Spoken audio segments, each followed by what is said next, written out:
وہ پرانے عہد نامے کی کتاب ذکریہ اس کے 9 باب اس کی 12 آیت بادشاہ کے گدھے پر سوار ہو کر آنے کے متعلق بات کرتی ہے۔ اب جب یہ بادشاہ گدھے پر سوار ہو کر آیا تو یہ پرانے عہد نامے کی بہت ساری پیشن گوئیوں میں سے ایک تھی جو یسوع مسیح کی زندگی میں پوری ہوئی۔ اس کے علاوہ بھی 300 سے زائد پیشن گوئیاں ہیں، شاید اس سے بھی زیادہ، اور ان تمام پیشن گوئیوں نے یہی بتایا کہ یسوع مسیح کہاں پیدا ہوگا۔ ان پیشن گوئیوں نے ہی اس کی زندگی میں ہونے والی چیزوں کے متعلق بتایا۔ انہوں نے اس کے صلیب اور موت کے متعلق بتایا، اس کے جی اٹھنے کے متعلق بتایا۔ پرانے عہد نامے میں یسوع مسیح کے متعلق کی گئی ہر پیشن گوئی اس کی زندگی میں ہی سچ ہو گئی تھی، جس سے یہ ثابت ہوا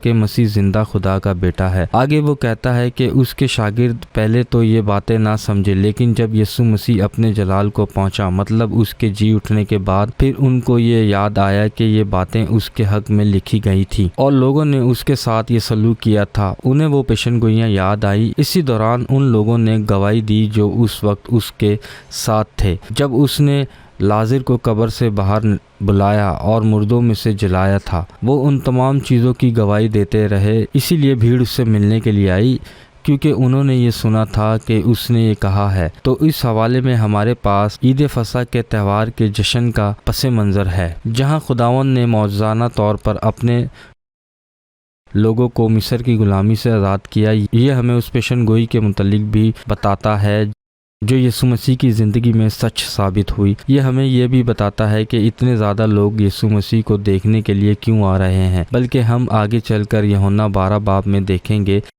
کہ کچھ لوگ تھے جو یونان سے آئے تھے اور انہوں نے کہا کہ ہم یسوع مسیح کو دیکھنا چاہتے ہیں۔ کیا آپ آج یسوع مسیح کو دیکھنا چاہتے ہیں؟ آپ شاید اسے جسمانی طور پر نہیں دیکھ سکتے، لیکن آپ اسے اس کے کلام کے وسیلہ سے دیکھ سکتے ہیں۔ وہ آپ کو اپنے کلام کے ذریعے چھو سکتا ہے، بلکہ ایک مرتبہ اس نے اپنے جی اٹھنے کے بعد اپنے پیروکاروں کو بتایا کہ تم مجھے دیکھ کر ایمان لائے، مگر مبارک وہ ہیں جو بغیر دیکھے ایمان لائے، اور وہ آپ ہو اور میں ہوں۔ اگر ہم یسوع مسیح پر ایمان رکھتے ہیں اور جو کچھ وہ ہمارے لیے کرنے کو آیا، اگر ہم اس پر ایمان رکھتے ہیں تو یہ ہمارے متعلق ہے۔ تو یوحنا نے یہاں پر نہ صرف فصح کے متعلق لکھا ہے اور پیشن گوئیوں کے متعلق لکھا ہے، بلکہ وہ ہمیں اس بات کا بھی پس منظر پیش کرتا ہے کہ کیوں بہت سے لوگ یسوع مسیح کو دیکھنے کے لیے آ رہے تھے، اور یہ اس لیے تھا کیونکہ حال ہی میں یسوع مسیح نے ایک بہت بڑا معجزہ کیا تھا۔ اس کا دوست لازر مر گیا تھا اور یسوع مسیح لازر کو دفن کرنے کے 4 دن بعد اس کی قبر پر گیا اور اس نے ان سے کہا کہ وہ پتھر کو ہٹائیں، اور وہ قبر کے اندر گیا اور اس نے کہا لازر باہر آ، اور اس نے اپنے دوست لازر کو واپس زندہ کر دیا۔ اور اسی وقت کے دوران ہی یسوع مسیح نے ایک حیرت انگیز بیان دیا جو آپ کے اور میرے لیے بہت ہی اہم ہے۔ یسوع مسیح نے کہا قیامت اور زندگی میں ہوں، جو مجھ پر ایمان لاتا ہے گو مر بھی جائے تو بھی زندہ رہے گا۔ بلکہ یسوع مسیح نے نہ صرف وہ بیان دیا بلکہ اس نے اس بات کو ثابت بھی کیا کہ وہ قیامت اور زندگی ہے، کیونکہ ہماری خاطر صلیب پر اپنی جان دینے کے 3 دن بعد وہ مردوں میں سے جی اٹھا اور وہ زندہ ہے۔ تو یہ سب اس حوالے کے پس منظر ہے جو اس نے ابھی پڑھا ہے۔ لیکن اب ہم جو جانور کے متعلق بات کرنا چاہ رہے تھے اس کا کیا؟ ہم اس گدھے کے متعلق بات کیوں کر رہے ہیں؟ یہ اس کلام میں کیوں ریکارڈ کیا گیا؟ یہ ہزاروں سال پہلے کیوں لکھا گیا؟ وہ اس لیے کیونکہ اس وقت ہم اس بات کو جان سکیں۔ کسی وقت ایک بادشاہ گدھے پر سوار ہو کر کسی جگہ گیا تھا۔ وہ جنگ کرنے کے لیے نہیں آیا تھا بلکہ وہ امن قائم کرنے کے لیے آیا تھا۔ تو یہ یسوع مسیح ہے۔ کلام اسے بادشاہوں کا بادشاہ اور خداوندوں کا خدا کہتا ہے۔ خداوند نہیں بلکہ خداوندوں کا خدا، اور وہ بادشاہ کی حیثیت سے آ رہا ہے۔ بلکہ جس طرح سے لوگ اس وقت اس کی پرستش کر رہے تھے، اور کیونکہ وہ لازر کے متعلق سب جانتے تھے، وہ اس بات کو جاننے لگے تھے کہ یسوع مسیح مسیحا ہے، وہ بادشاہ ہے، اور وہ کھجوروں کی ڈالیاں بچھا کر اس کو عزت دے رہے تھے، اور وہ یہ پکار رہے تھے کہ ہوشانہ، مبارک ہے وہ جو خداوند کے نام سے آتا ہے، جو اسرائیل کا بادشاہ ہے۔ ہوشانہ کا مطلب ہے اب ہمیں بچا۔ افسوس کے ساتھ لوگ غلط قسم کے نجات دہندہ کا انتظار کر رہے تھے۔ وہ کسی ایسے شخص کا انتظار کر رہے تھے جو انہیں رومی حکومت کے سیاسی ظلم و ستم سے بچا سکے جس سے وہ گزر رہے تھے، لیکن یہ نجات دہندہ انہیں ان کے گناہ اور گناہ کے ظلم و ستم اور گناہ کی غلامی اور گناہ سے ملنے والی سزا سے بچانے کے لیے آیا تھا۔ وہ انہیں اطمینان بخشنے کے لیے آیا تھا، لیکن وہ حکومتی اطمینان نہیں دینے آیا تھا۔ وہ اس وقت یہ نہیں دے سکتا تھا، وہ مستقبل میں یہ بھی دے گا، لیکن وہ انہیں خداوند کی طرف سے حاصل ہونے والا اطمینان دینے آیا تھا، وہ سب سے بڑا اطمینان جو آپ کو اور مجھے مل سکتا ہے۔ لوگ اطمینان چاہتے ہیں، لوگ نسبتی اطمینان چاہتے ہیں، لوگ دنیاوی اطمینان چاہتے ہیں، وہ جذباتی اطمینان چاہتے ہیں، وہ مالی اطمینان چاہتے ہیں، لیکن جو اطمینان خداوند کی طرف سے ملتا ہے وہ سب سے عظیم چیز ہے جو ہم حاصل کر سکتے ہیں، کیونکہ وہ گدھے پر آیا اور ایک علامت کے طور پر وہ آپ کو اطمینان کی پیشکش کر رہا ہے۔ میرا ایک دوست ہے، ہم اسے مائک کہہ کر بلاتے ہیں، اور مائک ایک بہت ہی غریب آدمی کی حیثیت سے بڑا ہوا، لیکن پھر اس نے تعلیم حاصل کی اور اسے کامیابی حاصل ہوئی، وہ بہت دولت مند ہو گیا۔ مائک نے شہر کا سب سے بڑا گھر لیا اور پھر اس کی زندگی میں مشکلات آنا شروع ہو گئی، اس کی شادی شدہ زندگی تباہ ہو گئی، اس کا کاروبار تباہ ہو گیا، اس کی انویسٹمنٹ تباہ ہو گئی، اور مائک سب کچھ کھو رہا تھا، اور اسے وہ بڑا گھر چھوڑنا پڑتا۔ وہ بھیانک حالات کا سامنا کر رہا تھا، اور ایک رات مائک اپنے گھر میں بیٹھا ہوا تھا، اس کا سب کچھ ختم ہو گیا تھا، وہ بالکل اکیلا ہو گیا تھا، اس کی بیوی چلی گئی تھی، اس کے بچے چلے گئے تھے، وہ ایک کرسی پر بیٹھا ہوا تھا اور اس کے ساتھ ہی ایک میز پڑی تھی جس کے اوپر بندوق رکھی ہوئی تھی، اور مائک اپنی زندگی ختم کرنے کے متعلق سوچ رہا تھا، اور وہ اپنی زندگی ختم کرنے پر غور کر رہا تھا۔ اسے ایک فون کال آئی، اور یہ کال اس کے کسی رشتہ دار کی تھی، اور اس کے رشتہ دار نے اس سے کہا کہ مائک کوئی حماقت نہ کرنا، کل میں تم سے ملنے کے لیے آ رہا ہوں۔ مائک نے فون رکھا اور اس نے سوچا کہ اس کے رشتہ دار کو یہ کیسے معلوم ہوا کہ مائک اپنی زندگی ختم کرنے پر غور کر رہا تھا۔ خیر، مائک نے اپنی زندگی نہیں لی، مائک مذہبی آدمی نہیں تھا، اور اس رشتہ دار نے مائک سے کہا کہ یسوع مسیح نے یہ کہا ہے کہ دنیا کا نور میں ہوں، جو میری پیروی کرے گا وہ اندھیرے میں نہ چلے گا بلکہ زندگی کا نور پائے گا۔ مائک نے شاید پہلے کبھی یہ نہیں سنا تھا، جیسا کہ میں نے کہا کہ وہ مذہبی آدمی نہیں تھا، لیکن جب اس کے رشتہ دار نے یسوع مسیح کے متعلق بتایا تو رشتہ دار چلا گیا۔ مائک پھر سے اپنے گھر میں بالکل اکیلا تھا، لیکن اپنی زندگی ختم کرنے کے بجائے وہ اپنے کمرے میں گیا اور وہ اپنے گھٹنوں کے بل ہو گیا۔ اس نے کہا کہ خداوند، میں نے پہلے کبھی دعا نہیں کی، لیکن اس نے خداوند سے التجا کی، اس نے یسوع مسیح سے التجا کر کے کہا کہ اگر تو واقعی موجود ہے تو میں تجھے اپنی زندگی میں دعوت دیتا ہوں، اور پھر مائک سو گیا۔ اگلے دن مائک اٹھا اور وہ نیچے اپنے کچن کی طرف آیا، اور اس نے کہا کہ اس کے حالات تبدیل نہیں ہوئے، اس کی بیوی اب بھی واپس نہیں آئی تھی، اس کے بچے اب بھی واپس نہیں آئے تھے، اسے اب بھی اپنا گھر چھوڑنا تھا۔ لیکن مائک نے کہا کہ میرے پاس کچھ ایسا ہے جو پہلے کبھی میری زندگی میں نہیں تھا، میرے پاس اطمینان ہے۔ اور مائک گیا اور اس نے اپنی بائبل مقدس کو کھولا، وہ یسایہ 53 باب اس کی 6 آیت تھی، اس میں لکھا تھا کہ وہ ہماری خطاؤں کے سبب سے گھائل کیا گیا، ہماری بدکرداری کے باعث کچلا گیا، ہماری ہی سلامتی کے لیے اس پر سیاست ہوئی تاکہ اس کے مارخانے سے ہم شفا پائیں۔ اس کی سزا سے ہی ہمیں اطمینان حاصل ہوا۔ اس کا کیا مطلب ہے کہ ہمارے گناہوں کی وجہ سے ہم سزا کے مستحق تھے، ہم قہر، مذمت اور خدا کی طرف سے ملنے والی ابدی ذلت کے حقدار تھے، میں اسی کا مستحق تھا، آپ اسی کے مستحق تھے، لیکن کیونکہ خداوند آپ سے محبت کرتا ہے اس نے اپنے اکلوتے بیٹے کو بھیجا تاکہ وہ ہمارے گناہوں کی سزا کو اپنے اوپر لے سکے۔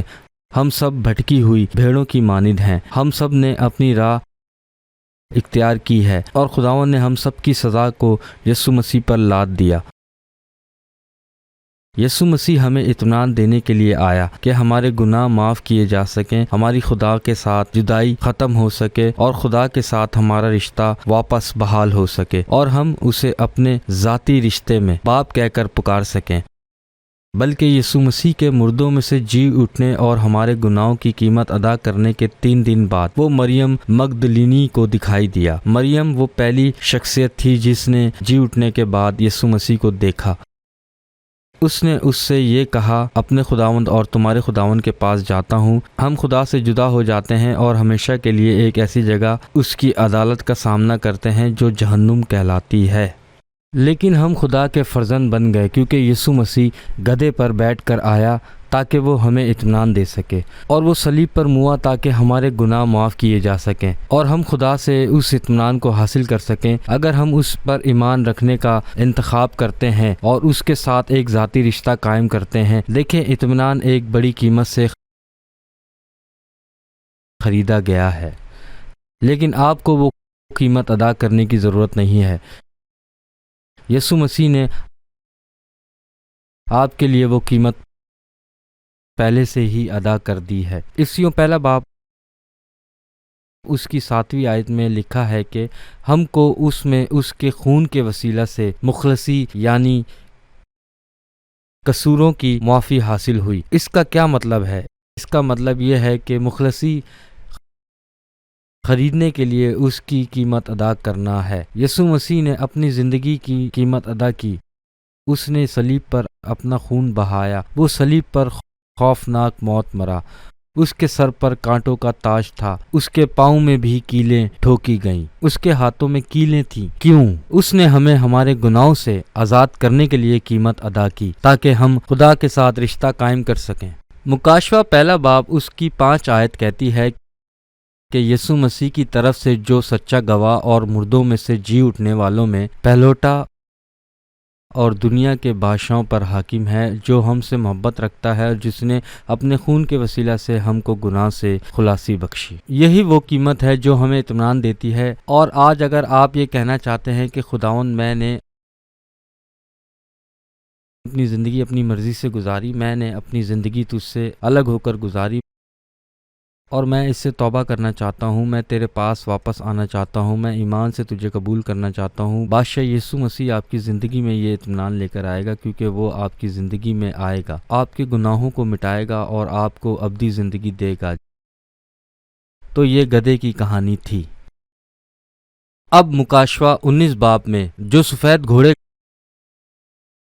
کا ذکر کیا گیا ہے اس میں سفید گھوڑے کے متعلق بات کی گئی ہے۔ آپ دیکھیں کہ یسوع مسیح ہمارے گناہوں کی خاطر جان دینے کے بعد، اپنی جان دے کر ہمیں واپس خداوند کے پاس لانے کے بعد، اس نے ہمیں مخلصی بخشی۔ اس نے ہمیں سونے یا چاندی سے نہیں خریدا، اس نے ہمیں اس قیمتی لہو سے خریدا جو اس نے صلیب پر بہایا تھا۔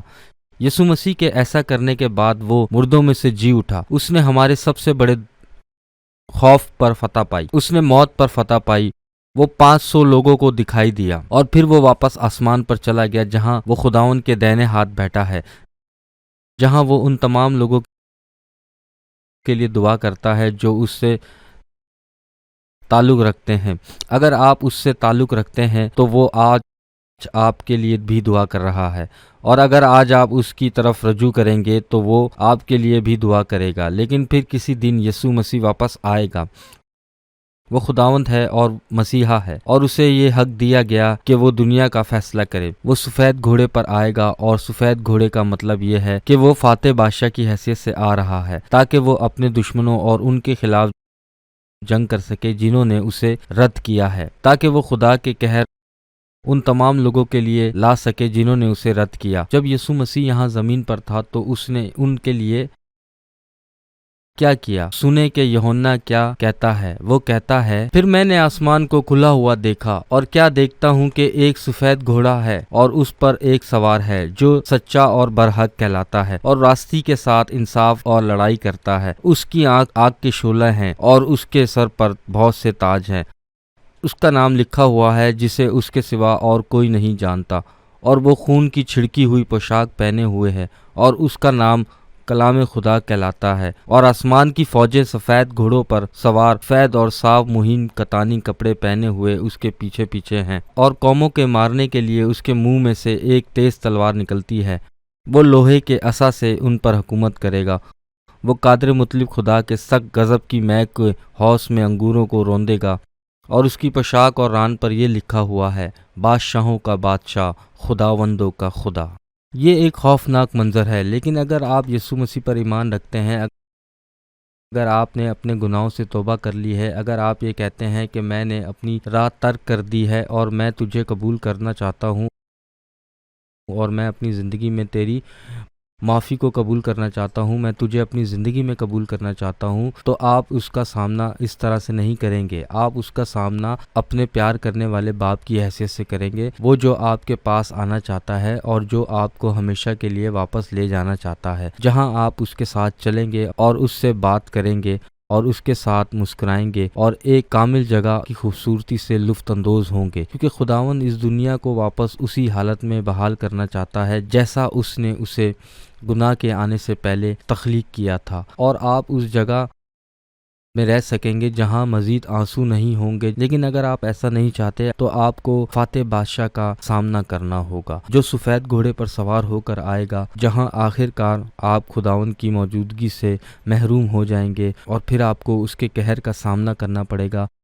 لیکن خداوند آپ سے محبت کرتا ہے، وہ ایسا نہیں چاہتا، وہ نہیں چاہتا کہ ایسا ہو۔ اس کا انصاف کہتا ہے کہ ایسا صرف تب ہونا چاہیے جب آپ اس سے دور ہو جائیں گے۔ آپ کو اپنے گناہوں کی قیمت ادا کرنی ہوگی، لیکن آج وہ آپ سے التجا کر رہا ہے۔ وہ کہہ رہا ہے کہ میں نے تمہارے گناہوں کی قیمت ادا کر دی ہے۔ وہ کہہ رہا ہے کہ میں صلیب پر یہ سب کچھ ختم کر چکا ہوں، مطلب کہ اس نے پہلے سے ہی گناہ کی قیمت کی ادائیگی کا خیال رکھا ہے۔ اس نے ایک کامل زندگی گزاری،